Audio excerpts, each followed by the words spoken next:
тағдырдың сабабы күнде өтөт да 5 суббота воскресенье да булчу. Дипломду эл берет экен. Эл ушул бала сен кудул десе кудул экенсиң, а жак кудул эмес десе кудул эмес экенсиң. Эгерде кудул болбосом, ким болмокмун деп ойлоп көрдүңүзбү? Саясатчы болсом керек эле. Ох. Эме кылып атам, өсүп калса кийинки чыгарылыштарда кудай. Кийинки чыгарылышта мен чачып бересиң. Эне Рахман агай, бага илгери сиз пияздан банкрот болдуңуз билесизби? Куду ошондой болуп отамаз деп. Сиз накып алыңыз десем, жана агайда данышман киши да. Болсун, жыгылган киши гана турганды билет да. Саламатсыздар, урматтуу Алма Медиа YouTube каналыбыздын көрүүчүлөрү. Барыңыздарга кутман күн. Бүгүн бизде өзгөчө конок, Куудул Болсунбек Стакеев конокто. Саламатсызбы, Болсунбек мырза? Кош келипсиз. Кош келдик, рахмат. Бүгүн өзгөчө күндө сонун маанайда келип калдыңызбы? Ооба. Бүт эле ушундай этип сонун маанай. Настроением жок эле эч ким айтпайт, баары жакшы дейт. Жакшы. Эң мыкты. Акыбал денсаулыктарыңыз жакшы жүрөсүзбү? Өтө сонун, өтө сонун. Жылдагыдан сонун. Былтыркыга салыштырмалуу жакшы. Жакшы. Сизди көптөн бери эле көрбөй калдык чынында чыгармачылыктан. Эмне менен алектенип атасыз? Көрбөй аткан окшойсуң да. Мен жаным тын элек. Неге дегенде ушуну түшүндүк. Шеп раматлык статус каза болгондон кийин а кезде көп билинбейт эле, анан азыр ушуну түшүнүп калдык. Тынбай иштеш керек экен. Жаңы нерселерди айтыш керек экен. Айтып деп интернетке чыгарып атабыз эми анан. Баягы айтып атты го Чыңгыз Айтматовдун чыгармасын окубай койгон үчүн ал Чыңгыз күнөөлүү эмес да, окурман күнөөлүү дегендей. Мүмкүн көрбөй аткан болсо дагы иштешим керек экен. Ошо чыгармачылыктан көбү алыстап кетти го, каякта жүрөт деген суроолор жүрөм, ушу тегеректер. Айласын деле жүрөм. Жакшы, жакшы. Негизи сиз Бишкекте эле жашайсызбы же Ошто дагы? Борбордо жашайм. Мен негизи көбү Токтогулда жашайт деп элешет. Ошко барсам, Токтогулдан качан келдиң деп элешет. Жок, эми тектан десең эле. Шундый ойлоп калам, Токтогулда жашайт деп. А негизи толук өзүм айылыма көп барам да. Чөп маалында барып турам. Для ден соолук, для бир туугандардын ыраазычылыгы, эне атанын ыраазычылыгы үчүн барып турам. Ошон үчүн көбү мени айылда деп элешет да. А болбосо шаарда жашаганыма 17 жыл болду. Борбордо. Айылда жашаганыма 17 жыл болду. Ошто жашаганыма 4 жыл болуптур. Ошондо мына Кыргызстандыкмын деп айта берсем болчу да экен. Жакшы, жакшы, сонун экен. Барына чексиз. Эмнелерге? Барына. Мессенджерлерге, социалдык тармактарга, чалууларга, фильмдерге, сериалдарга, телеканалдарга. 4 жумага 550 сом. Шашылгыла, барыбыз кошулабыз. Переходи на О. Барына чексиз. Ырчыларга караганда куудулдар көбүрөөк гастролдошот окшойт, Билишимче. Ооба. Элге жакын болот да негизи. Куудул элге жакын болот да. Себеби элге жакын болбосо аны эл ичиндеги эмелерди кантип билесиң, тамашаларды. Ошон үчүн элге жакын болсо тамашаны гастролду көп кылышат. Эми мындай караганда баягы сөз чынынан бузулбайт да. Ырчылардыкы кичине оңоюраак да. Оңоюраак да. Барып эле ырдап кетишет. Биздики татаал. Бирок жакшы да, канчалык татаал нерсе кылсаң ошончолук жемиштүү да. Мисалы үчүн ырчылар бир момент ырчы чыгарбай койсо эле бүттү же, эл өчтү тиги баланча жок го дей беришет. Кудулда жүрө берет да, мисалы күндөр акелердин соңку тамашалары качан чыккан мисалы үчүн. Дагы деле эл угуп эметип атпайбы, ошо сыяктуу да. Ырчы байкелердики, эжелердики ушу жаңы чыгарбай койгон жерден эле эл эсинен чыгып калат да.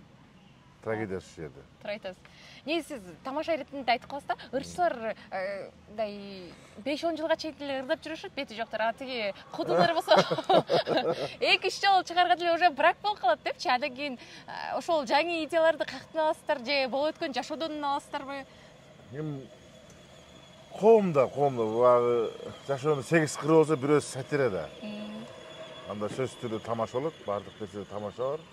Эгер ошону тамашаны ажырата айырмалап көрө алсаң ошол окуядан бар. Эми биздики чатак болот атпайбы? Мисалы айтып алган болсоң, муну укканбыз дейт. Баягысы экен дейт. Ошон үчүн ошондон деле кыжалат болуп кой деп биз алдын ала жок дегенде биздек айталы деп турабыз да.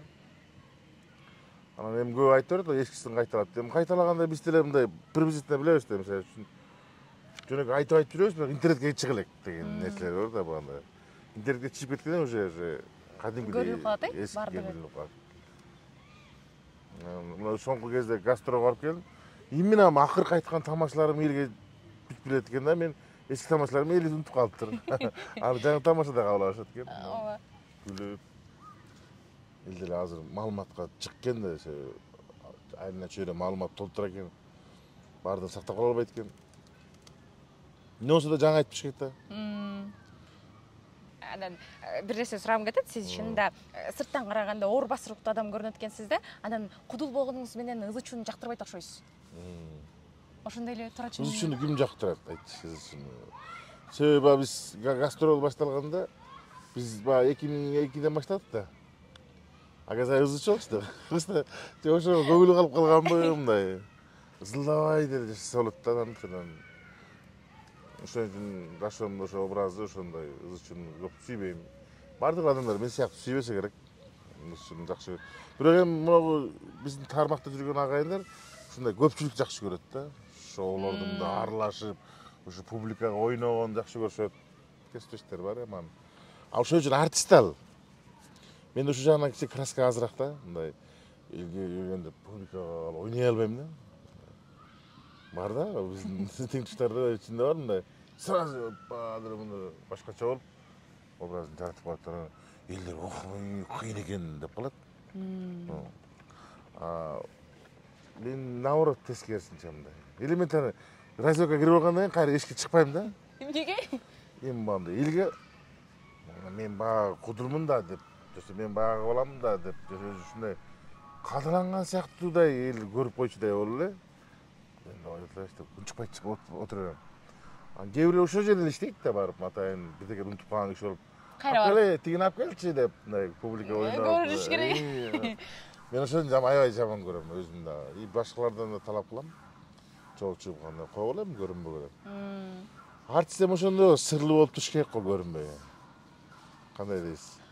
Туура, сөзүңүзгө кошулам. Сырлуу болбосо, азыр мына интернеттеги баардыгын сырын жоготуп коюп, ошон үчүн дагы мындай обычный болуп калды да. Сиз экөөбүз эле мисалы обычный эле болуп калды. Мурда баягы кудулдар деле башкалай айтат го.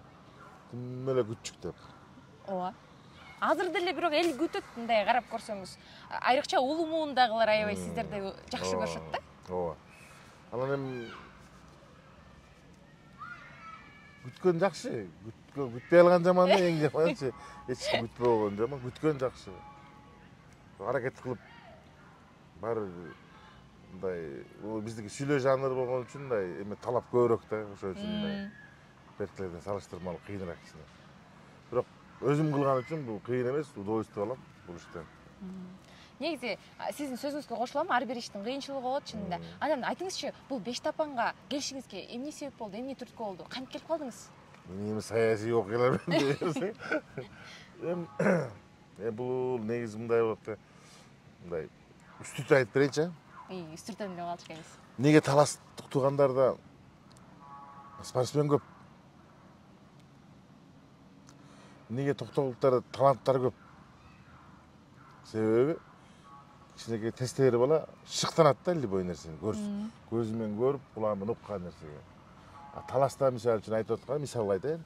Барса эле чемпион, баланча ат мингизип эметип атса, кайсы гана кичинекей болбосун, мен ушундай болом дейт да. Мен ушундай болом дейт да. Ошон үчүн ошого аракет кылып, багыт ошол тарапка кетет да.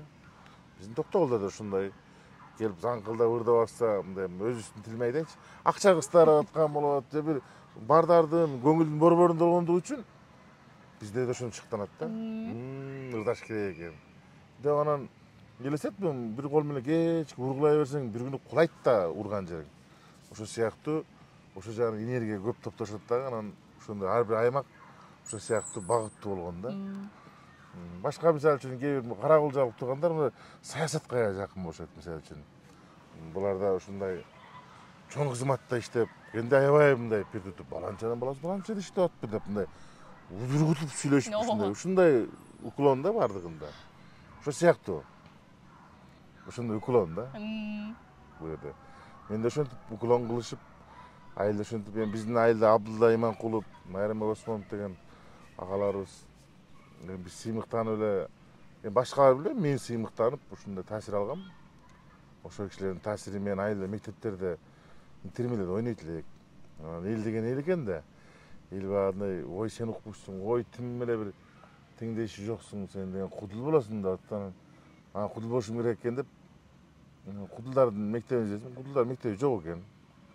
Агайым раматлык агесте жалгыз ошо кудулдардын мектеби деп ачкан экен. Эми мындай айтканда мектеп болгондо эмне баягындай ошо жерге кызыккандар чогула турган жер экен да. Анан ошентип барып агайдын театрына кошулуп калгам. Реклама менен өзү окуга койгом жогорку окуу жайга. Кудул болом деп. Кудулдун окуусу жок экен да. Дипломду эл берет экен. Эл ушул ала сен кудул десе кудул экенсиң, жок кудул эмес десе кудул эмес экенсиң. Ушундай нак эл бере турган диплом, эл берген диплом берген ушундай өнөр экен да бул өнөр. Анан сахнадагы Болсунбек менен чыныгы жашоодо Болсунбектин айырмачылыгы барбы? Бар. Сен сахнада. Аерде ой келди сүйлөй бербейсиң. Мыйзам чегинде дегенде тартиби менен да. Бар айырмасы. Өкөнтүң бирдей алып жүрүш кыйын го. Бирок мен өкөнүн бирдей жүргөнгө аракет кылам, себеби дегенде кээ бир мынтип бир жерде балдар чайпайга чакырып калган көтөрө деп тамаша айтып коем, айтып калсаң эле ушун балдарга жоксуң, бирдеги айтып бересиң деп берет. Мен айтам, экөөбүз деген кудулбуз да буга. Азыр бирдеге сүйлөсө экен деп эл күтүп атат. Бирек тамаша берип коелу эми өзүбүздүн парсы менен. Деген сыяктуу эле да. Деген сыяктуу эле жашоодо дагы берип турушуң керек да. Анан ошол үчүн көбү жанагындай серьезный экен тиги сахнада мындай болгон мен деп коюшат го. Ошол экөөнүн ажырымы бар үчүн да. Сахнада гипки болуп, муш болуп ойнотулган сахнага чыккан башкача мындай болсо, албетте текеберлесең жакпай каласың. Анан мен экөөнү айкалыштырганга аракет кылам. Болушунча, Болушунча себеби дегенде өнөр адамсың, элдин адамсың, анан эмне үчүн мен аларга муунтушум керек? Алар өздөрү жылмайып келаткан болсо. Туурабы? Сыйгасы сырайга кабал дегендей. Анын үстүнө жашоо топ сыяктуу да. Туала катурсаң катуу келет. Акырын келет. Ошон үчүн жашоодо ушундай мен ойлогон нерсе ошол. Бардык жумшактык менен эле болуш керек.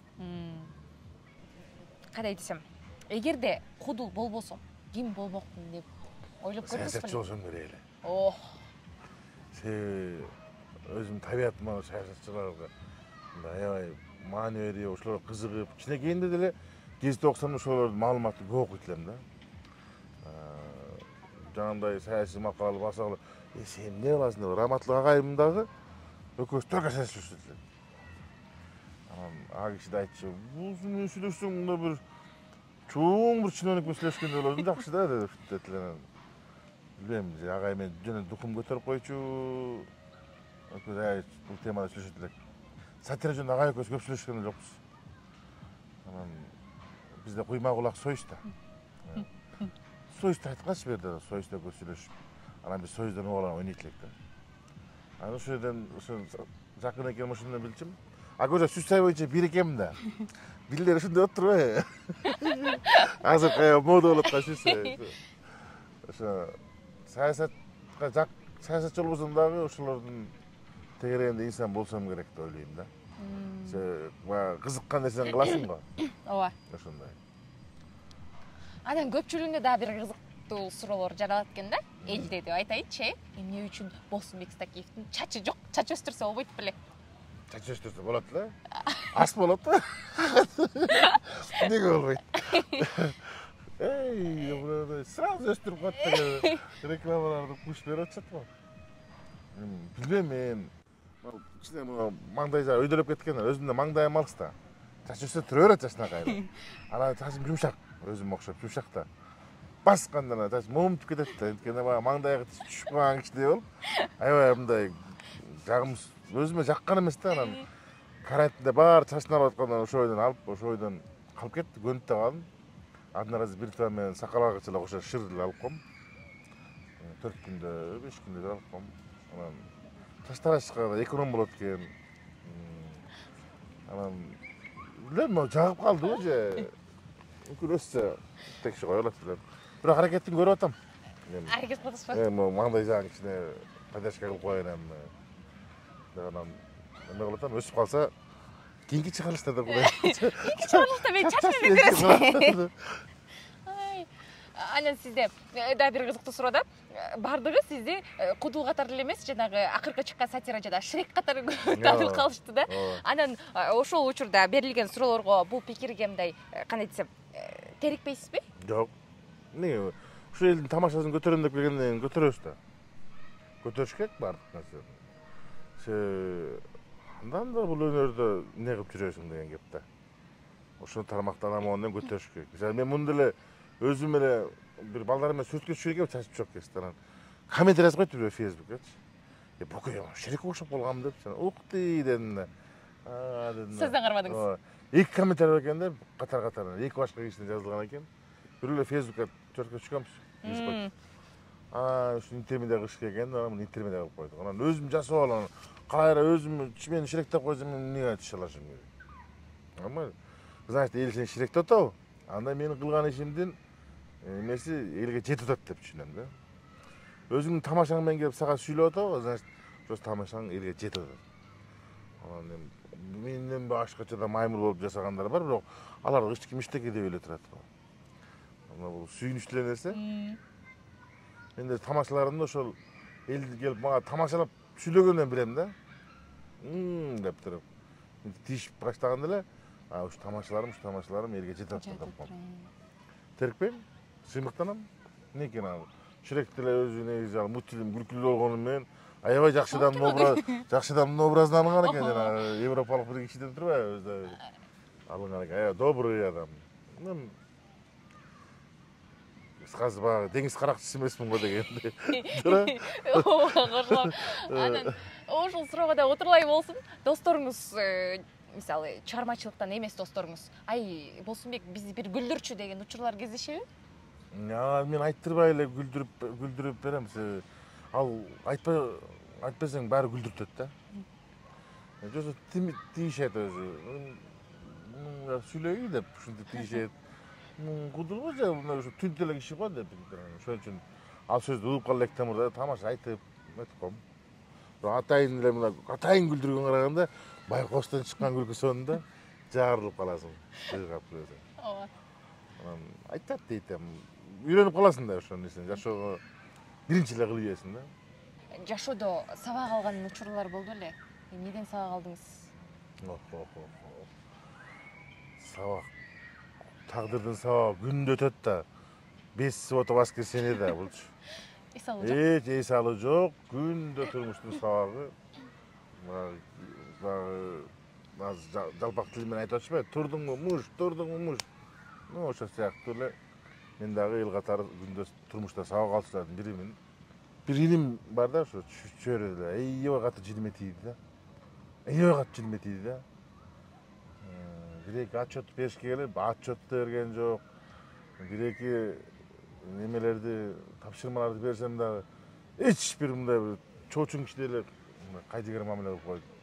Аябай ачым келди. Өзү илинчегим болот, бизден кичи аябай.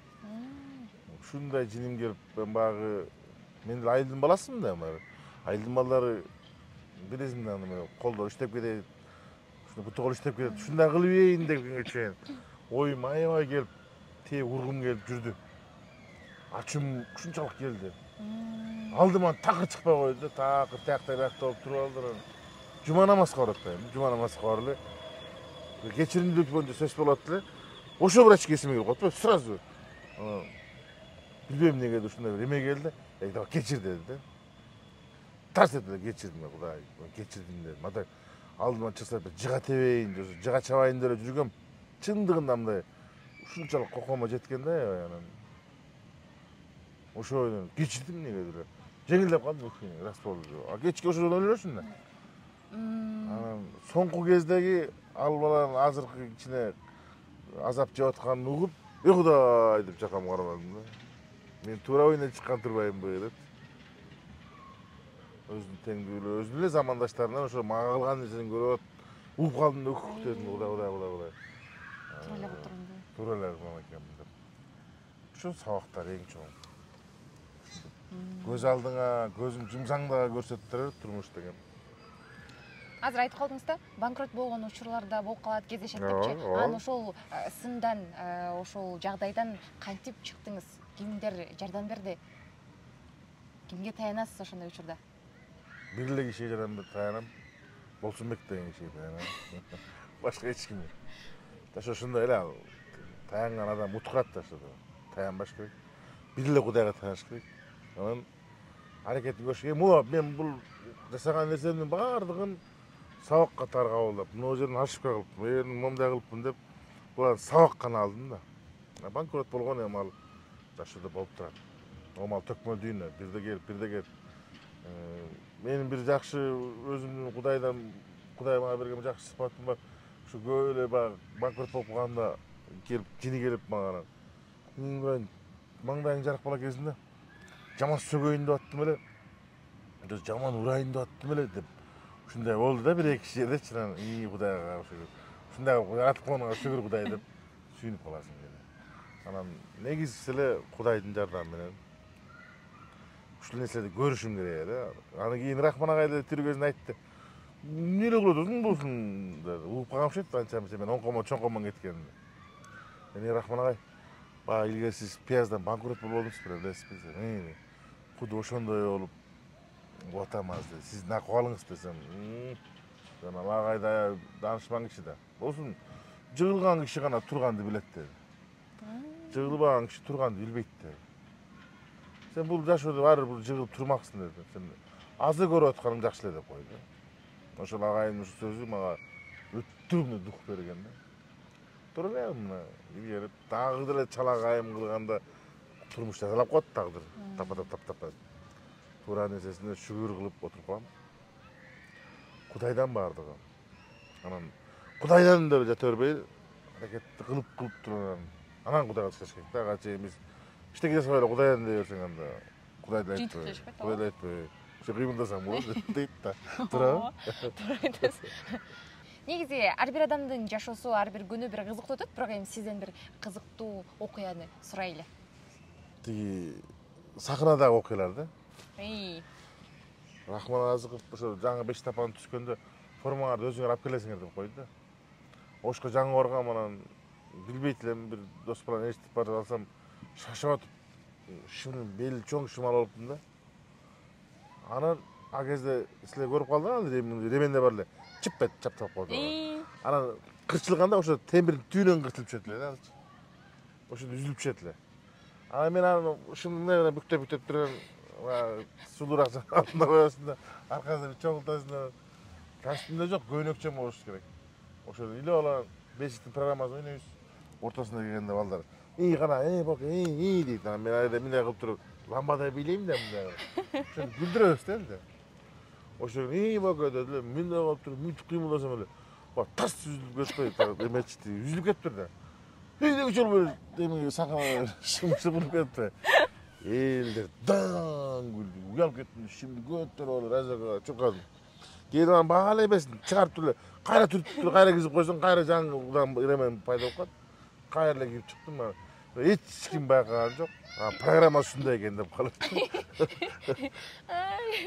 Программа ушундай турбай булардын деп. Тура эле кабыл алабыз. Кээ бир чыгармачылык инсандар айтып калышат да. Мен чыгармачылыкта жүрөм, мен маршрутка түшкөндөн уялам. Такси менен жүрөм, же болбосо уну алдым деп. Сизде андай нерселер кездешпейби? Мен деле уялам деп айтса болот, бирок анысен рыск сарбашка да. Мен ошо маршруткадан биринчи таксиге өткөндө, анда деле айласынан өткөм, сөзгө тартып, арын приколдоп, мындай мынтип тартып бергенден тартпады, урушуп ушундай койчу. Ар ким бүт кыргызды мен урушуп чыкпак белем, андан көрөктөр таксиге өтүп кеткем да. Шартка айланыштуу болуп калган. Ар нерсе рыск сарбашка дегенде, кокуй маршруткага жол таппай атканда каяктан такси менен көрсө анда эле ошо рыск болот экен, жүрөт экен. Эмес жок. Эми коомду кандай кабыл алсаң ошого жараша да. Туура? Кандай кабылдаган болсоң, мындай у деп мындай уялам, тигүү деп, депутаттын да баягы сөзү укмуш болуп кеткен да. Ал негизи ошо депутат деле негизи мен кийин жакын кишилерден уктум аны. Ал эме эткен экен. Какшыктап айткан экен да даңгы. Тиги миллионер депутат тиги маршрутка менен келген турбайбы элге жакын болуп жана ошондо какштаган экен. Уялам мен силер үчүн жасап аткан, калп эле жасап аткан ишиңерге деп айткан экен. Анан баягы саясат түшүндүк го, шап куруп туруп баягы ушул өзү поездин келтирип коюшту. Кепка кийип жүрөм дейт. Элдер тепкилеп. Ошол сыяктуу какшыгы бар бу жерде. Арасында какшыгы бар сөзсүз түрдө. Уяла турган эчтеке жок. Самый баратасында. Эки утун турат го. Ошо. Кээ бир айтат эми уят деп. Ну, ага уят. Уят. Мен таксиде эле жүрөм. Эмне уялам? Эмне болду мен баарды бут менен бара жерге мен жүрүп эле барып атам. Разницасы жок. Ушундай эле. Мисалы, кээ бир инсандар ошого жарашыктуу ылайыктап, мындай бөлүктөргө же болбосо эме кылып кредитке машина алып алышат экен. Сиз деле ошентип алсаңыз болбойт беле? Ооба, толтурат да вариант. Андай. Даже досторум деле боке машинаны бирөөдөн алып минип алчы дейт. Билбейм. Өзүнө көп жакпайт, тамашалап айтып коем, машинасını шоферу менен алам депчи. Анан ошо мен өзүм үмүтпейт окшойм, ошо даун эле үмүт алсам болот го. Жактырбайт окшойсуң да өзүңүз, э? Жок, жоопкерчиликтен корком. Техникадан жоопкерчиликтен корком. Жактырбадайм да, баарын өзүм башка кезде көп ара болгом машинадан. Ошондон баягы көңүл калып калганбы, билбейм ошондон. Аны түшүп алып жүргөн жагат да мага мындай. Бирөө айдаса, жоопкерчиликтен корком. Чоң рахмат, чынында сонун маек болду. Рахмат. Рахмат. Болсонбек беке, бүгүнкү маекке келип бергениңиз үчүн сизге терең ыраазычылык билдиребиз. Алтындай убактыңызды бөлүп атайын биздин YouTube каналыбызга келип бергениңиз үчүн. Эч качан карабаңыз, арыбаңыз, жаркылдап эле жүрө бериңиз. Ар дайым ушундай позитивде жүрө бериңизчи. Рахмат. Силер дагы ошол өзүң башында айткандай көрүнбөй кеттиң деп айтпасын деп. Ошо көрүнбөйүн деп. Ошо көрүнүп эле туруңузчу. Ошо бизде Кыргызда ушундай нерсе бар да, көрүнбөй калсаң ана подозрение ачылат да. Оймо, чото көрбөй калды дейт. Балачам камалып кеткен деген. Азыр бул шоу бизнесте көрүнүп туруш керек экен. Көрүнүп туралы. Силердин дагы ушу сайтыңарга, жалпы эмгек жамаатыңарга рахмат. Ийгиликтер болсун. Азыр жарыштын заманы, интернеттин атаандаштыктын заманы ушундай өркүндөп өсүп, көрөрманыңар көп болуп, Чоң рахмат. өзүң айтмакчы, подписчиңер көп болуп, лайк баскандар, комментарий жазгандар көп болуп. Жакшы жагынан болсун дейсиз. Тезирээк YouTube эмеден санкциясынан чыгып, силерге акча көп түшүп, айлыктар көп, кыскасы. Кыскасы Кудай жакшы көзү менен карап турсун баардык пенделерибизди. Эл жерибиз тынччылык болсун. Мен да кече Баткенге 20 жылга бардым дедим. Бир нерсени байкадым да. Эмнени байкадыңыз айтыңызчы. Кыргызстандын көп эле жеринде жүрөм, баардыгы эле кабыл эле айтса, мейлем ушуна бактылуу бол, бай бол дейт го. Ал жакта антпейт экен. Бактылуу бол, тынчтык болсун дейт экен. Тынчтык болсун деп. Көрсө, тынчтык менен эркиндиктин кадырын андан ажыраганда билесиң дейт да. Кудайым элибизди тынчтыгынан, эркиндигинен ажыратпасын. Элибизде күлкү, сизге окшогон өнөр адамдары, жакшылык ээлери жаркылдап ушуларды алып жүрө берели.